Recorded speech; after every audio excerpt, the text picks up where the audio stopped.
Boa noite. Boa noite. O Haiti revive uma tragédia. Um terremoto de magnitude 7,2 provoca centenas de mortes e muita destruição. A cidade de São Paulo monta um esquema para imunizar jovens durante 34 horas. O presidente Jair Bolsonaro afirma nas redes sociais que vai pedir ao Senado a abertura de processo contra os ministros do STF, Luiz Roberto Barroso e Alexandre de Moraes. É uma reação à prisão do aliado Roberto Jefferson por fazer ameaças a governantes estaduais e municipais e a integrantes do judiciário exibindo armas na internet. Políticos e juristas criticam a atitude do presidente. E explicam que não se pode processar magistrados por suas decisões judiciais. Morre o fundador do grupo empresarial Caoa, Carlos Alberto de Oliveira Andrade. Pacotes misteriosos voltam a aparecer em praias de estados nordestinos. E no centro-oeste do Brasil, queimadas controladas protegem a vegetação de incêndios devastadores. O Jornal Nacional está começando.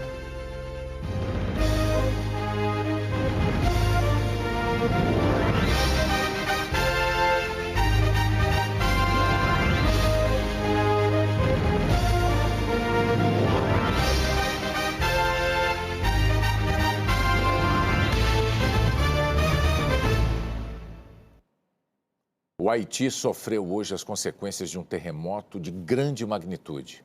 O Serviço de Defesa Civil registrou, até o momento, 304 mortos e 1.800 feridos. Até hoje, o Haiti não conseguiu se recuperar totalmente do tremor de terra devastador de 11 anos atrás. Os vizinhos ouviram uma voz pedindo socorro, vindo do fundo dos escombros, e vieram correndo. A muito custo, conseguiram retirar uma mulher com vida. E logo depois, o filho pequeno. Não sabemos se a mãe sobreviveu. As imagens são da cidade mais atingida pelo terremoto, Lequé, que quer dizer os Recifes, no sul do Haiti. Há poucos hospitais na cidade e não dão conta de atender a tantos feridos. O que não se vê é a presença de equipes especializadas em resgatar sobreviventes. Os moradores estão entregues à própria sorte. A terra tremeu às 8h30 da manhã. O epicentro estava no sudoeste do país, na ponta da península Tiburon. Lequé e Jérémy são as cidades mais atingidas. 130 mil pessoas vivem nessa área. A intensidade foi 7,2, maior que o terremoto de 2010, que teve intensidade 7 e atingiu a capital, Porto Príncipe, matando mais de 200 mil pessoas. O epicentro está na mesma falha geológica que causou o terremoto de 2010, onde se chocam a placa da América do Norte e a placa do Caribe. O tremor foi sentido em todas as ilhas do Caribe. O editor do principal jornal do Haiti descreveu assim o tremor. Lentamente, fortemente, durante longos segundos, o Haiti tremeu. O primeiro-ministro, Ariel Henry, disse que os danos são enormes. Ele tomou posse há poucas semanas, depois que o presidente do Haiti, Moïse Jouvenel, foi assassinado no começo de julho. Segundo o primeiro-ministro, muitos hotéis e igrejas vieram abaixo. Esta catedral, em Lequé, ficou com as paredes rachadas, terá que ser demolida. Um dos políticos mais poderosos do Haiti morreu soterrado, nos escombros do hotel que ele possuía. Aqui nos Estados Unidos, o presidente Biden anunciou o envio imediato de ajuda humanitária ao Haiti, como aconteceu depois do terremoto de 2010. A embaixadora Samantha Powell é quem vai cuidar dessa operação. Biden disse que os Estados Unidos ajudarão na reconstrução depois de mais essa tragédia. Mais de 50 pessoas morreram na Turquia nas enchentes que destruíram edifícios e pontes, fecharam estradas e interromperam o fornecimento de energia. No Japão, o governo emitiu o alerta máximo para as tempestades previstas em várias regiões. Vamos ver agora como é que fica o domingo pelo Brasil. A Anne Lotterman tem a previsão para a gente. Oi, Anne, tem chuva vindo por aí? Uma chuva abençoada, viu, Renata? Boa noite para você, para o Bonner. Boa noite a todos. Curitiba registrou na quinta e na sexta 62 milímetros de chuva. Esse é o maior volume desde junho. A chuva desses últimos dias foi motivo de festa na Grande Curitiba, que vive desde 2019 a pior estiagem da história. Até segunda ainda pode chover na região. Na terça o tempo firma e aí esquenta. Tempo firme também no Rio de Janeiro, com 26 graus. Na segunda pode chover de forma bem isolada e na quarta-feira o calor chega aos 32 graus. O Rio de Janeiro também teve chuvarada essa semana, principalmente em São Conrado, na zona sul da cidade, onde chegou aos 173 milímetros. A geografia da região contribuiu. As nuvens carregadas pelo vento vieram do mar em direção às montanhas e ali ficaram concentradas. Essa chuva, se fosse bem distribuída, atenderia à média de chuva do mês de todas essas capitais, 8 capitais: Belo Horizonte, Palmas, Teresina, Brasília, Cuiabá, Campo Grande, Goiânia e São Paulo. Claramente a chuva está mal distribuída, né, Renata? De fato, o tempo continua seco em muitas áreas do país, né? Pois é, essa chuva não se espalha, né? Enquanto isso, o cenário que a gente tem é esse daqui, olha, em todo o centro-oeste e grande parte do interior do nordeste e sudeste, a secura do ar ela vai ser facilmente percebida nesse domingo. E em muitas cidades, a amplitude térmica, que é a diferença entre a temperatura mínima e a máxima, será altíssima. Em Goiânia, por exemplo, 20 graus de diferença. Cuiabá, 18. Em Palmas, 17 graus. Já em Florianópolis, a temperatura sobe apenas 3 graus do começo da manhã até o meio da tarde, porque o céu vai estar bem nublado e pode chover. Chove em toda Santa Catarina até o extremo sul de São Paulo, faixa leste do Nordeste e em toda essa área do norte do país. Os maiores volumes neste domingo estão no norte, em Belém e Macapá. No Nordeste, em Aracaju, onde a máxima chega aos 28 graus. Tempo firme em Vitória, onde a máxima chega aos 26 graus, Brasília 27, Fortaleza 33 graus, chuvinha bem fraquinha em Salvador e João Pessoa. E para os paulistanos que estão com saudade do calor, dá uma olhada nessas temperaturas. Amanhã e segunda, 25 graus. Na quarta e na quinta, chega aos 30. Um bom domingo a todos. Para você também, Anne. Então, o centro-oeste do Brasil entrou já na temporada de maior risco de incêndios florestais. E a melhor forma de prevenção é o próprio fogo.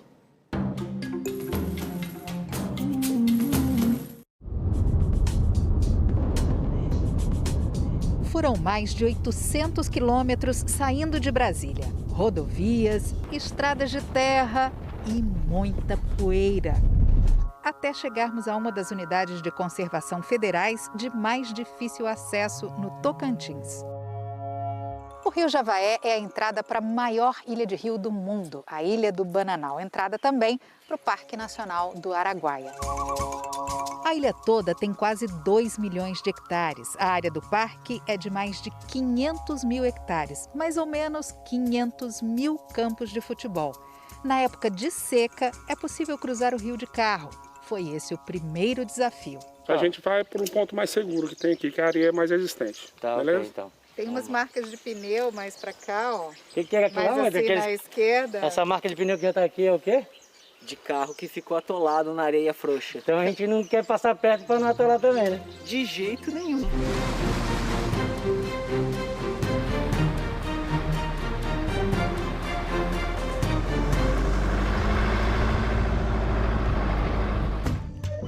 A ilha é formada por 3 terras indígenas e o parque fica dentro. Nesse acampamento, nos juntamos à equipe do ICMBio. São 2 semanas sem internet e telefone e com banheiro e cozinha improvisados. Os brigadistas preparam os equipamentos para ir a campo e usar o fogo para prevenir incêndios. Um deles é o pinga-fogo, que usa diesel e gasolina.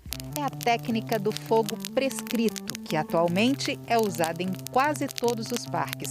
No do Araguaia, ela é feita há 4 anos. Só é queimado o que está na superfície, que pode alastrar o fogo durante a seca, provocando grandes incêndios. Tem situações em que o melhor é fazer o trabalho à noite. Foi o primeiro teste que acompanhamos. A brigada foi a um local com muito capim, bastante seco. A temperatura mais amena não deixa o fogo se alastrar tanto. Só que a umidade relativa do ar subiu rápido. Nem usando o pinga-fogo funcionou.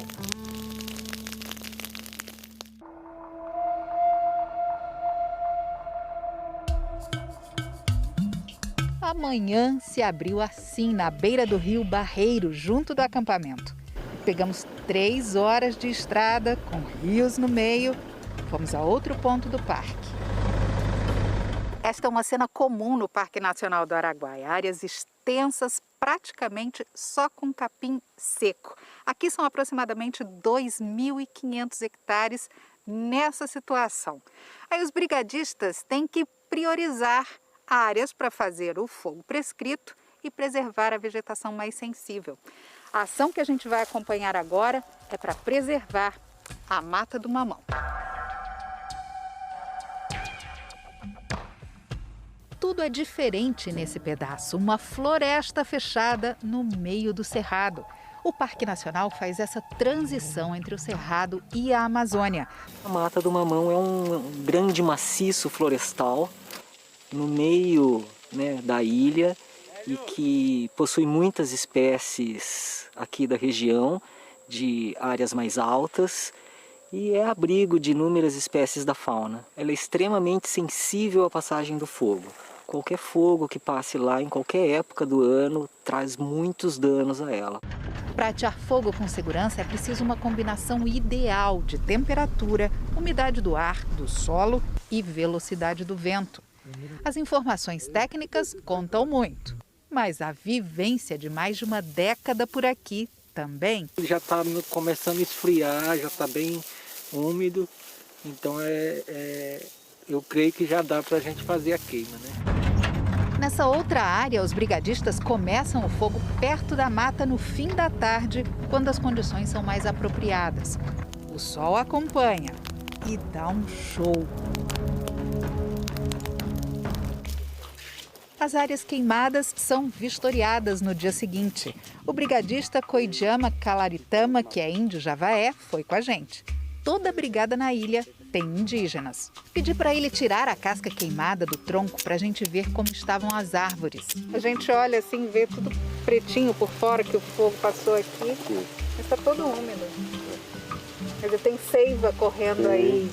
Tem 3 dias que os brigadistas usaram o fogo prescrito em toda essa área e dá para perceber muito bem a diferença dos efeitos dessa técnica para o incêndio. Quando a gente olha assim, até os arbustos menores foram preservados. E as árvores também.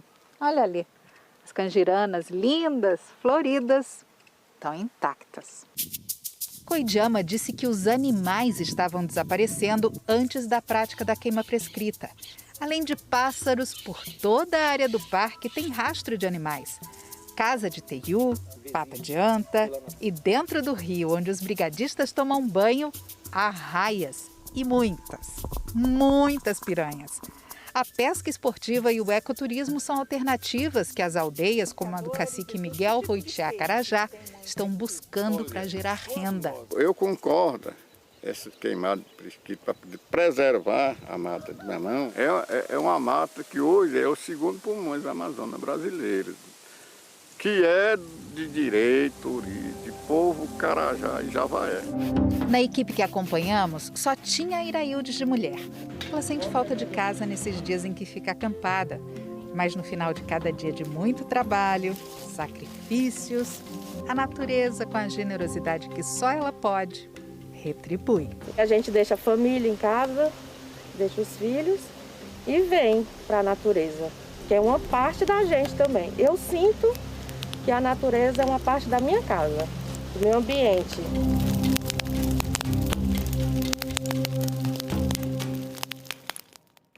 Neste 14 de agosto, Dia Nacional do Lixo Zero, Goiânia criou uma forma de estimular a coleta de material reciclável.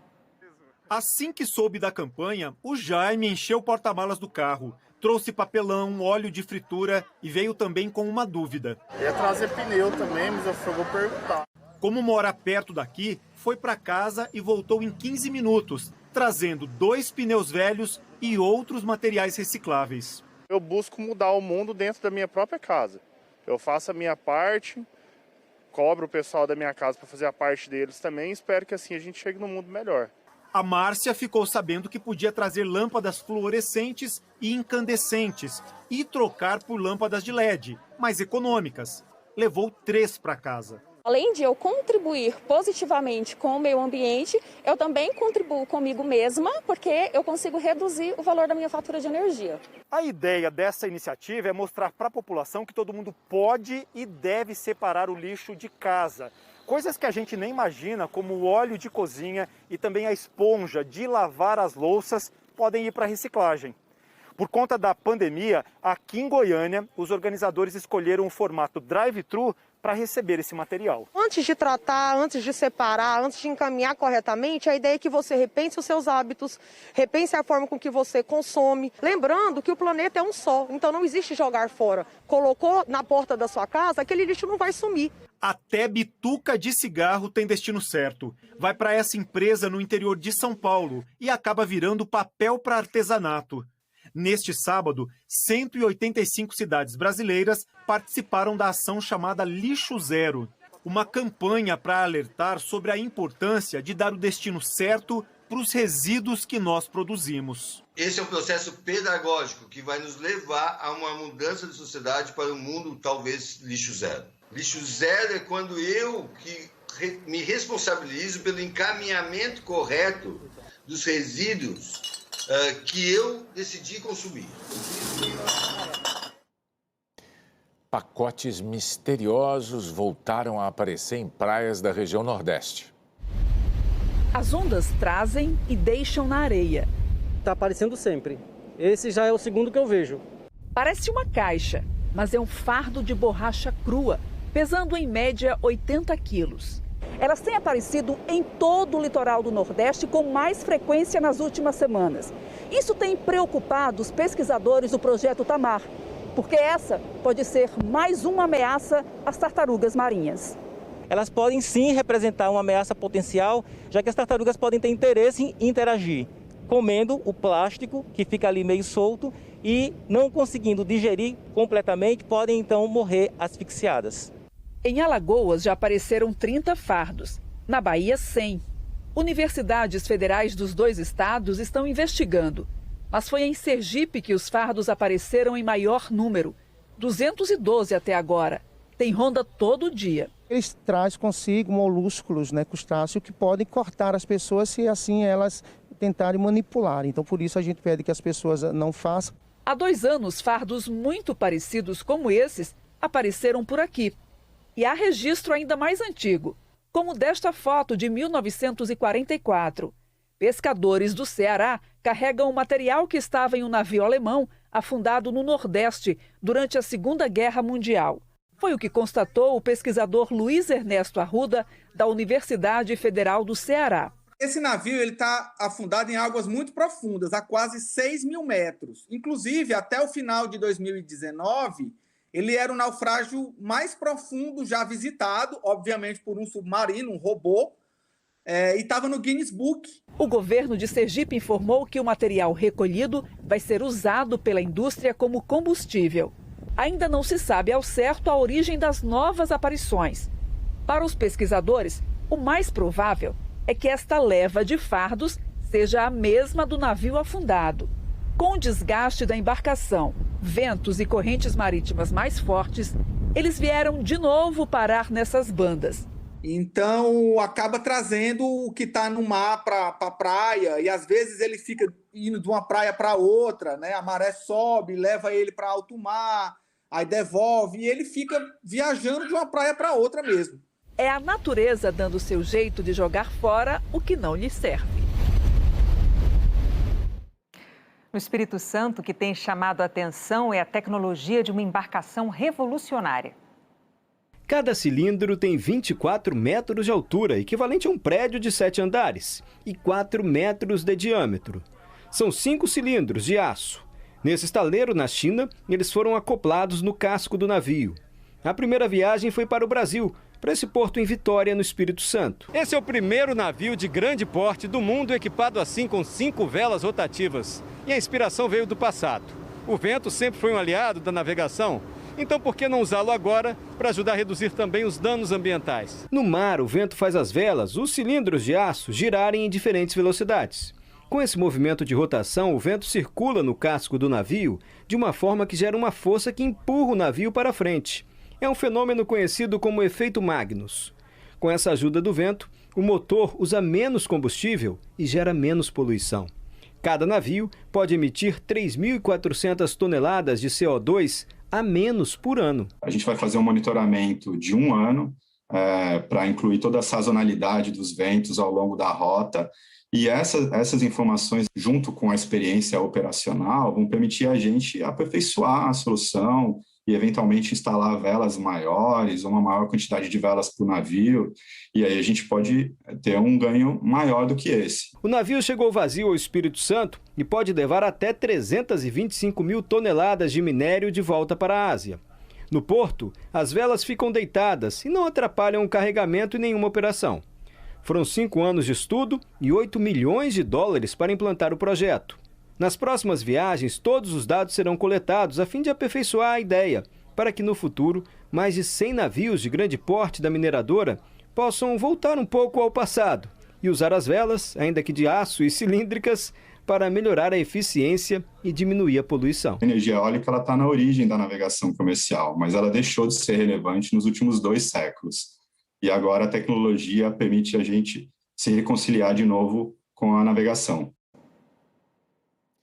A seguir, juristas e políticos criticam a intenção do presidente Jair Bolsonaro de pedir que o Senado abra processos contra 2 ministros do Supremo. São Paulo organiza um evento para vacinar jovens durante 34 horas.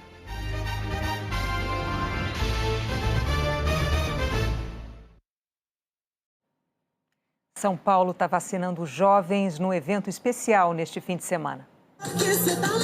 Pelas luzes e mesa de som, pode ser uma balada. Pelos artistas sobre as pernas de pau, um circo. Trio de forró tocando a céu aberto. Cenas de uma vida que há muita gente não vive e que foram recriadas, ainda com todos os cuidados, para atrair o público-alvo dessa virada da vacinação na cidade de São Paulo. Os jovens entre 18 e 21 anos. Eu achei o máximo, principalmente que eu estou morrendo de saudade de um fervo. Não tem fervo, não tem aglomeração. É um drive-thru. É só para animar a pessoa que passa para tomar vacina, escutando o som dos blocos de carnaval de São Paulo. A bagunça boa no mega posto de vacinação montado no AMB, na zona norte da cidade, atraiu jovens como a Thaís. Eu estou aliviada, acho que é uma oportunidade para todo mundo, ninguém deve deixar de se vacinar, né? E como o Gabriel. Eu estava esperando quase 2 anos já, né, trancado dentro de casa. É vacina boa, vacina no braço. Então a gente sempre vê tudo na TV, todas as coisas que estão acontecendo. Eu acho que é importante para todo mundo, que todo mundo se vacine para ajudar não só as nossas famílias, como as famílias dos outros. O movimento durante a manhã foi tão intenso que à tarde a Secretaria Municipal de Saúde resolveu antecipar a vacina para quem tem 18 anos de idade. Oficialmente, esse grupo só seria imunizado a partir das 7 da noite. Mas aqui no AMB, por exemplo, quem veio mais cedo saiu vacinado. Eu achei que ia demorar um pouco mais, aí eu me surpreendi até. A virada da vacinação está espalhada por todas as regiões da capital, nas UBSs, farmácias parceiras, megapostos e drive-thrus. 600 mil pessoas são esperadas até às 5 horas da tarde do domingo. Com isso, a prefeitura espera atingir 100% da população acima de 18 anos, com pelo menos uma dose aplicada. Tenho a convicção de que todo mundo tem que se vacinar, independente do fabricante. E eu acho super legal esse incentivo do governo de estar gerando um ambiente mais atrativo para todo mundo. Mas o foco é a vacina, com certeza. O ministro da Saúde, Marcelo Queiroga, reagiu hoje à ação movida pelo governo de São Paulo no Supremo Tribunal Federal para exigir mais doses de vacinas para o estado. O governo paulista afirma que recebeu menos doses da Pfizer do que aquelas a que teria direito pelo tamanho da população. Apesar de ser um direito buscar a justiça, eu entendo que é uma ação descabida. De certa maneira, é até uma litigância de má-fé por parte do Executivo do Estado de São Paulo, porque do ponto de vista prático, eles estão anunciando vacinar uma tal virada da vacina. Como estão vacinando de 18 e 20 anos e não tem vacina? Tem vacina, sim. E o Estado de São Paulo retirou do Instituto Butantan doses a mais. Isso é fácil de demonstrar. Em nota, o governo de São Paulo afirmou que a declaração do ministro é descabida e inadequada, que é o próprio ministério que determina quantas doses cada estado recebe e que São Paulo recolhe diretamente do Instituto Butantan por uma questão logística. Vamos ver agora os números da vacinação e da pandemia reunidos pelo consórcio de veículos da imprensa. Boa noite, Alan Severiano. Boa noite, Renata Bonner, boa noite a todos. E a gente começa justamente pelos números da vacinação. Nas últimas 24 horas, 980.613 pessoas receberam a primeira dose e 504.713 tomaram a segunda dose ou a dose única. Total do dia, 1.485.326. Até agora, mais de 114 milhões de brasileiros receberam a primeira dose. Passamos aí de 54% da população com a primeira dose. De cada 100 brasileiros, 54 receberam a vacina. Mais de 49 milhões e meio de pessoas tomaram a segunda dose ou a dose única, ou 23,39%. A gente reforça que a proteção máxima da vacina só vem 2 semanas depois da segunda dose ou da dose única. No mapa, o verde mais escuro mostra os estados mais adiantados na vacinação completa. Os 5 primeiros são os mesmos dos últimos dias. Agora os números da pandemia. De ontem para hoje, o Brasil registrou 919 mortes por Covid. No total, 568.833 pessoas perderam a vida para a doença. Em 24 horas, foram 29.981 novos casos, totalizando 20.347.683. A média de casos está em queda, com 28.362 novos casos por dia, redução de 20% em 2 semanas. E a média de mortes caiu 13%. Depois de 12 dias de queda, esse é o 3º dia em estabilidade. A média de mortes ficou em 860 por dia, a menor desde 7 de janeiro, há mais de 7 meses. O Distrito Federal e 2 estados aparecem com alta na média de mortes. O crescimento foi maior em Goiás e no Espírito Santo. 9 estados aparecem em estabilidade e em queda 15 estados. Maiores reduções em Sergipe e no Rio Grande do Sul.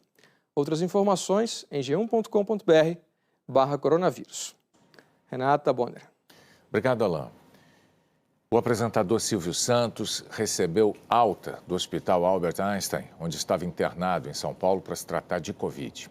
A família dele afirmou que se tratava de um cuidado preventivo em razão dos 90 anos de idade. O Silvio Santos vai dar prosseguimento ao tratamento em casa. Amanhã, o Fantástico vai prestar homenagem aos 2 grandes atores que nós perdemos esta semana. A arte de ser pai, segundo os filhos de Paulo José e Tarcísio Meira. A gente tinha uma relação muito gostosa, muito bonita. Eu não, sabe, eu sinto falta, vou sentir falta, mas quem não sentiria? Isso eu acho que é uma coisa que ele deixa muito para nós, ser simples, né? O caminho é muito mais simples do que a gente pensa. Profissão mãe. Na Argentina, o tempo dedicado aos cuidados com os filhos vai contar na hora de pedir a aposentadoria. E aqui no Brasil? A ostentação em Las Vegas, bancada pela extração ilegal de ouro na Amazônia. Como funcionava a organização criminosa que embarcava mercadoria preciosa no aeroporto de Guarulhos com a ajuda de policiais federais. Na semana em que a ONU divulgou um relatório alarmante sobre os efeitos das mudanças climáticas, o Fantástico estreia a série Brasil Colapso Ambiental. De 85 até 2020, quase 20% do território brasileiro foi consumido pelas chamas. No primeiro episódio, imagens super precisas mostram o tamanho da destruição provocada pelas queimadas. Como as formigas conseguem botar em prática o isolamento social. Eles estão de volta, os bichos geniais. É natureza, é fantástico, logo depois da super dança dos famosos. Nosso domingo juntos. Morreu hoje em São Paulo o empresário Carlos Alberto de Oliveira Andrade, fundador do grupo Caoa. As iniciais do nome foram a marca da vida de Carlos Alberto de Oliveira Andrade, Caoa. E o início de tudo foi um negócio que começou mal. Em Campina Grande, na Paraíba, em 1979. Ele comprou um Ford Landau, mas a concessionária faliu antes de entregar o carro. O médico cirurgião acabou recebendo a loja como compensação. Virou empresário. negociante criativo que aceitava terrenos, cabeças de gado e até tijolos como pagamento de carros usados. Ele recebeu propostas para abrir novas revendas, inclusive em São Paulo, o maior mercado do Brasil. Em poucos anos, seria o maior revendedor da marca Ford no país. Ali nós fazíamos qualquer negócio. Não havia possibilidade do cliente sair que entrasse com vontade de comprar um carro que não comprasse. Essa que era o segredo. Com a década de 1990, veio a abertura do mercado brasileiro para veículos importados e foi associado a duas grandes marcas asiáticas que o Grupo Caoa passou de revendedor a fabricante também. Depois de se tornar a maior rede de importados do país, o grupo instalou a primeira montadora em 2007 em Anápolis, Goiás, escolhida inclusive pela posição central no mapa brasileiro. 10 anos depois, mais uma montadora instalada, a Caoa Chery, que passou a fabricar veículos da maior exportadora chinesa em Jacareí, no interior de São Paulo. Compramos mais uma fábrica e uma parceria com a montadora chinesa que representa o presente e o futuro do automóvel no maior mercado automotivo do mundo, dando ao consumidor brasileiro uma opção de automóveis de altíssima qualidade e de alta tecnologia. Carlos Alberto de Oliveira Andrade estava em tratamento médico e morreu hoje de manhã durante o sono, ao lado da família. A Caoa comunicou que a empresa vai seguir sob o comando da família, com a liderança dos filhos Carlos Alberto de Oliveira Andrade Filho e Felipe Andrade. Políticos e juristas criticaram hoje declarações do presidente Jair Bolsonaro de que vai pedir ao Senado que abra processos contra os ministros do Supremo Luiz Roberto Barroso e Alexandre de Moraes. O presidente se manifestou hoje nas redes sociais depois de ter se mantido em silêncio ao longo de toda a sexta-feira sobre a prisão do aliado político Roberto Jefferson, presidente do PTB. A prisão de Roberto Jefferson foi determinada pelo ministro Alexandre de Moraes, do Supremo Tribunal Federal, a pedido da Polícia Federal. O ministro entendeu que há fortes indícios de que ele cometeu pelo menos 13 crimes, entre eles apologia ao crime e ao criminoso, incitar violência, fazer ameaças exibindo armas a ministros do Supremo, prefeitos, governadores e também as eleições. Jefferson é investigado no inquérito das milícias digitais que tramita no Supremo e apura fortes indícios da existência de uma organização criminosa com a finalidade de atentar contra a democracia. A Polícia Federal cita vídeos publicados na internet nos últimos meses. Hoje, a defesa do ex-deputado disse que entrou com pedido para transformar a prisão preventiva em domiciliar e alegou que Jefferson apenas exerceu o direito à liberdade de expressão. Este constitucionalista destaca que não se pode alegar liberdade de expressão para ameaçar autoridades nem incitar violência. A liberdade de expressão no Brasil é plena. Eu posso defender a ideia que eu quiser, por mais absurda que ela seja, desde que eu não pregue o ódio, desde que eu não ameace pessoas ou instituições. Na medida em que alguém, então, adota palavras injuriosas, adota calúnia, quando alguém, então, incita as pessoas a praticarem violência contra o ministro do Supremo, contra a instituição, essa pessoa tem que ser submetida à responsabilidade prevista em lei. Ontem à noite, horas depois da prisão de Roberto Jefferson, a filha dele, Cristiane Brasil, provocou Bolsonaro a agir. Estão prendendo os conservadores e o bonito não faz nada? Nas últimas semanas, o presidente Jair Bolsonaro vem criticando publicamente o ministro Alexandre de Moraes e também o ministro Luiz Roberto Barroso, presidente do TSE, por causa da atuação dele em defesa das urnas eletrônicas e do processo de votação brasileiro. Hoje, em uma rede social, Bolsonaro afirmou: todos sabem das consequências internas e externas de uma ruptura institucional, a qual não provocamos ou desejamos. De há muito, os ministros Alexandre de Moraes e Luiz Roberto Barroso, do Supremo Tribunal Federal, extrapolam com atos os limites constitucionais.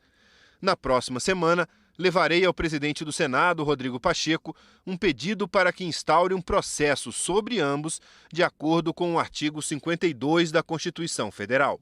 O artigo 52 da Constituição, citado por Bolsonaro, define as competências privativas do Senado Federal.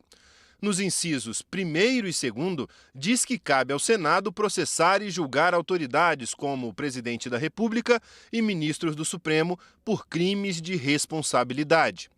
Esse processo, em tese, pode levar ao impeachment, a perda do cargo pela autoridade pública. Pela Constituição, cabe ao Senado decidir se abre ou não processo contra um ministro do Supremo por crime de responsabilidade.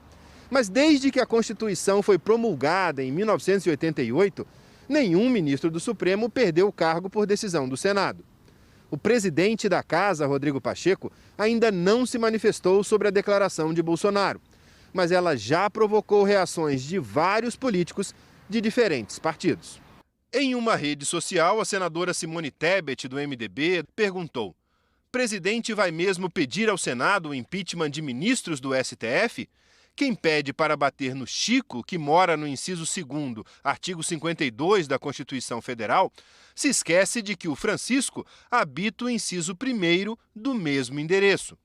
A senadora se referiu ao fato de que Bolsonaro citou o artigo da Constituição que também trata de processo contra presidente da República por crime de responsabilidade. Desde o início do mandato, já chegaram à Câmara dos Deputados mais de 120 pedidos de impeachment contra Bolsonaro, mas nenhum deles virou processo até hoje. Cabe ao presidente da Câmara avaliar se os pedidos serão ou não analisados.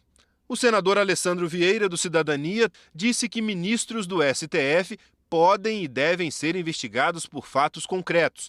Mas o tal pedido de impeachment que Bolsonaro pretende apresentar contra Barroso e Moraes é só mais uma cortina de fumaça para tentar esconder o mar de crimes comuns e de responsabilidade que o próprio presidente da República cometeu. O senador Humberto Costa, do PT, disse: cada vez acuado por conta de uma série de denúncias contra o seu governo, Bolsonaro tenta mais uma vez intimidar a justiça. A olhos vistos, o presidente avança no seu discurso autoritário. É preciso dar um basta de uma vez por todas nessa milícia golpista. O presidente do Cidadania, Roberto Freire, afirmou: em mais um delírio totalitário típico de tiranetes de repúblicas de bananas, Bolsonaro pensa falar pelo povo, esquecendo que tem apenas 25% de aprovação e caindo. O que a maioria da população quer é seu impeachment. Ele é a inflação, desemprego, corrupção e necrofilia. Ele é a crise. O ex-presidente da Câmara, Rodrigo Maia, afirmou que assim atuam os populistas. Depois de eleitos, atacam as instituições democráticas e tentam destruir a democracia representativa e o Estado democrático. É, na verdade, um ditador igual a Chaves. Especialistas em direito constitucional explicam que magistrados não podem ser processados por decisões judiciais que estejam de acordo com a Constituição. Eu não estou localizando, neste caso que está sendo divulgado hoje na imprensa e ontem, nenhuma fundamentação válida para se considerar que algum desses ministros terá cometido crime de responsabilidade, porque o artigo 10 da Lei 1079 de 1950, que é a lei que regula o processo e o julgamento pelos crimes de responsabilidade, não aponta nada nesse sentido. Eu não vejo no ato de nenhum desses ministros que ele citou qualquer hipótese, ainda que distante, de crime de responsabilidade. Esses ministros decidiram, exerceram a sua jurisdição e, enfim, a decisão, mais uma vez, pode desagradar o presidente da República. Ele tem até o direito de criticar essa decisão, mas o que ele não pode, evidentemente, é atacar a instituição, é ameaçar a instituição. Ou seja, isso é fundamental para a preservação da estabilidade institucional, que cada um jogue dentro das regras do jogo. O grupo Prerrogativas, formado por profissionais da área jurídica, juristas e professores de direito, divulgou nota para manifestar a reprovação veemente ao que considera comportamento anômalo e golpista do presidente Bolsonaro. Segundo o grupo, ao anunciar que vai apresentar representação contra os ministros Alexandre de Moraes e Luiz Roberto Barroso, Bolsonaro subverteu as responsabilidades do cargo, tentando constranger o livre exercício do Poder Judiciário. O grupo Prerrogativas defendeu a atuação dos dois ministros e afirmou que os poderes legislativo e judiciário devem qualificar devidamente mais uma conduta criminosa do presidente da República. O único jornal de circulação nacional na Nicarágua está sob pressão do governo. Policiais invadiram a sede do jornal La Prensa, apreenderam papel e tinta e prenderam um diretor, sob acusação de fraude aduaneira e lavagem de dinheiro. O jornal tem criticado o governo de Daniel Ortega desde a repressão aos protestos de 2018, quando morreram mais de 300 manifestantes nicaragüenses. Em novembro, o presidente Ortega vai concorrer ao 4º mandato seguido. O grupo extremista Talibã tomou hoje a maior cidade do norte do Afeganistão e se aproximou da capital. Os soldados do Talibã não encontraram resistência das forças do governo em Mazar-e-Sharif e já controlam alguns acessos a Cabul. O presidente Ashraf Ghani teve conversas com aliados, mas não respondeu à exigência do Talibã de que renunciasse. Diplomatas americanos pediram aos extremistas que só entrem em Cabul depois que os estrangeiros deixarem a capital. O presidente americano Joe Biden anunciou o envio de mais 5.000 soldados para ajudar a retirar os estrangeiros do Afeganistão. A retirada total das tropas americanas do país está prevista para 31 de agosto. A seguir, o que esperar do time brasileiro nas Paralimpíadas? E os gols do sábado pelo Brasileirão.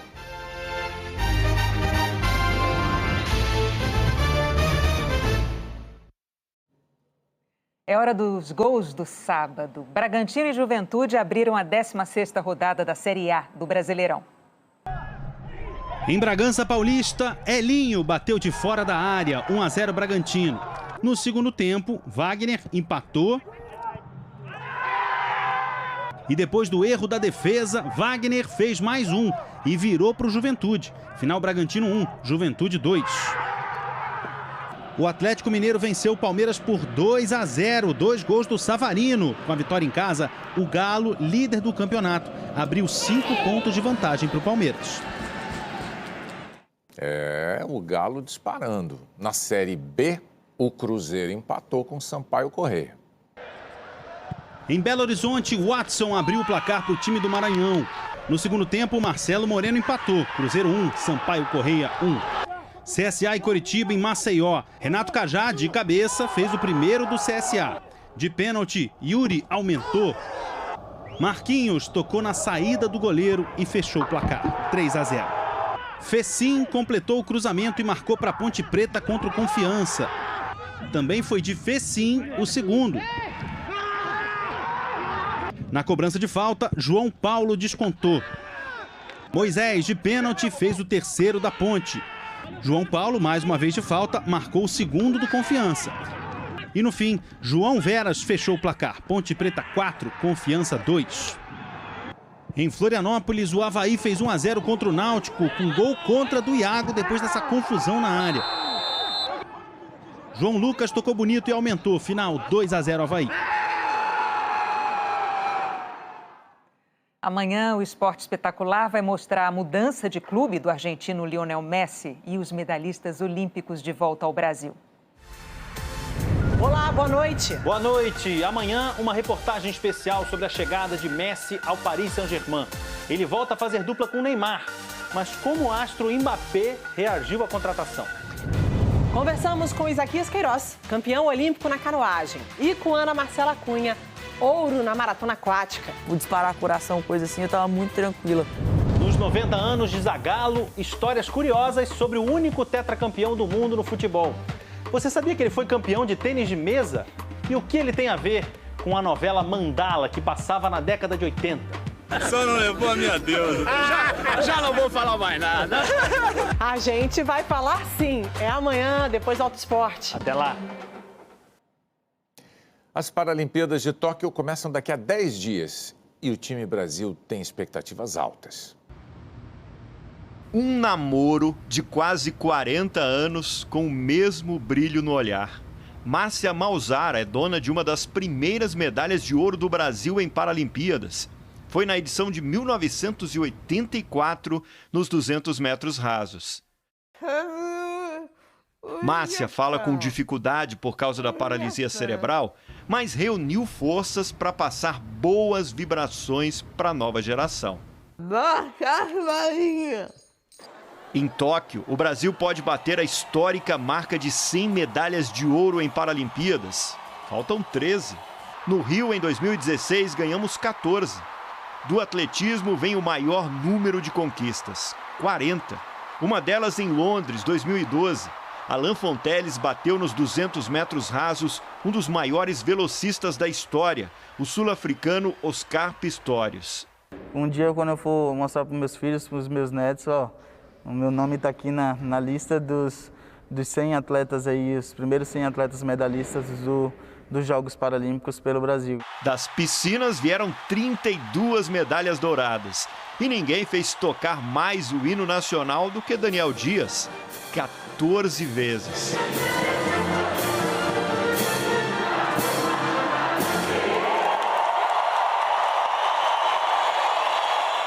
Eu fico feliz de ter dado continuidade a isso, de tantos outros que passaram, né? Adria, Clodoaldo e tantos outros. Eu fico feliz de dar essa continuidade na história. Espero que venham outros.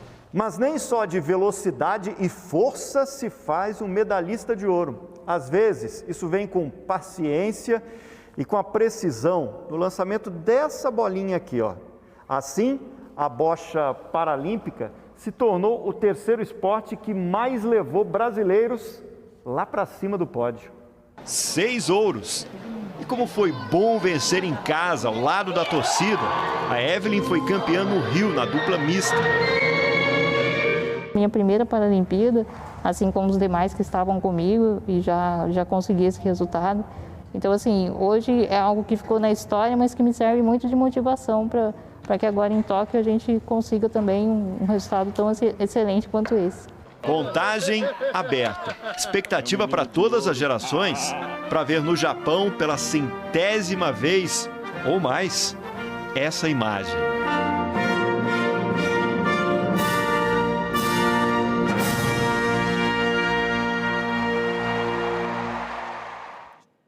Uma boa noite para você. Boa noite, bom domingo.